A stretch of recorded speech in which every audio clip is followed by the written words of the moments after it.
Hey everyone, it's Janice from Janice Studies. So I got quite a few requests on Instagram to show you guys how I take notes on my iPad and how to write neatly. So that's what I'm going to show you today. So I always use grid paper for note taking because it makes a world of a difference when it comes to writing neatly. And that's what you guys always ask me about in my DMs. How do I write so neat? And the secret is grid paper. So one of my hacks for making decent looking titles is actually writing it small first, so you have more control over it, and then you resize it using the select tool and make it big and you put it in the center and it looks all pretty.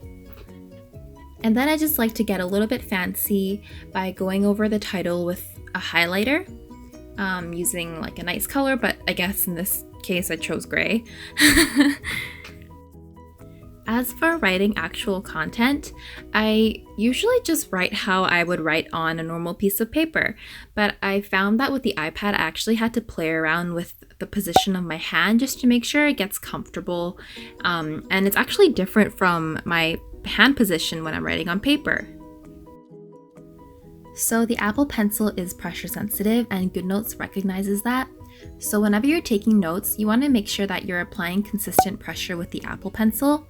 Not too hard, not too light. And if you are switching between writing hard and writing lightly, you'll find that your notes are going to look a little bit inconsistent, with some words having thicker brush strokes than the others.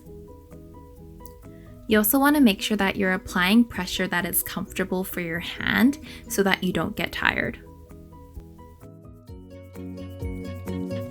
For headings, I always use a thicker pen, and they always have fixed positions on my notes page, which you will see later when I write my next heading. I also like to assign colors for my headers and subheaders. In this case, I chose yellow for my header, and I use these colors consistently, and this is going to help make my notes look neat as well.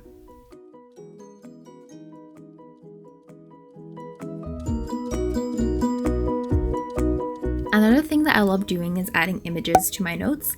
So in this example, I searched for pictures of caseating granulomas caused by tuberculosis on Google Images, and I can just pick the picture that I like and drag and drop it onto my notes.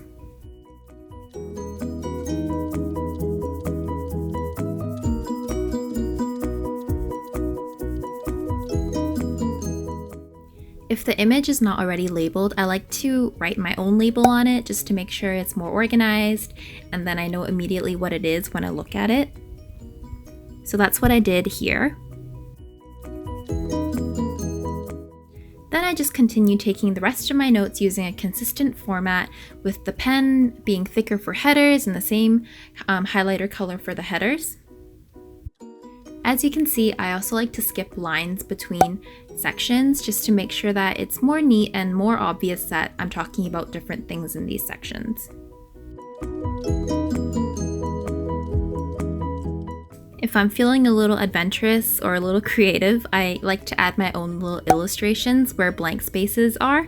So in this example, I started drawing pictures of Mycobacterium tuberculosis, the little bacilli, and I labeled the pictures as well and colored them because why not?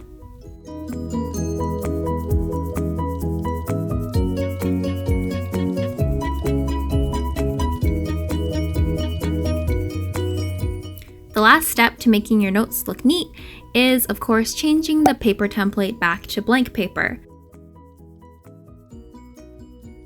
And that, my friends, is the secret to getting people asking you about how you write so neatly. So if you guys enjoyed this video, please give it a thumbs up and hit the subscribe button, and I'll see you guys in my next video.